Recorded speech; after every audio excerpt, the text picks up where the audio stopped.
परवा एका पोराला विचारलं, ए पोराकडे तो बाबा वारकरी आहे ना? होय म्हणलं, बाबा वारकरी आहे. कीर्तन तो करतोय म्हणला. मनुष्य एका पायावर केव्हा उभारतो? ते म्हणजे चड्डी घालताना. वाय वा, ही कीर्तन करायची जर मुलं असतील तर पुढे काय व्हायचं काय कळलं की नाही तुम्हाला? कीर्तन करायची मुलं जर असे असतील, शक्यतो कीर्तन करायची मुलं वारकरी होतच नाही.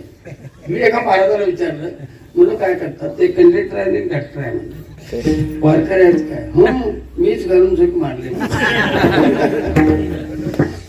आता या ज्याने प्रबोधन करायचं त्याला जर आत्मभाव नसेल तर कशाचं परत प्रबोधन? म्हणून वॉर्निंग काय दिलं, कसं केलं बघा. शेवितो हा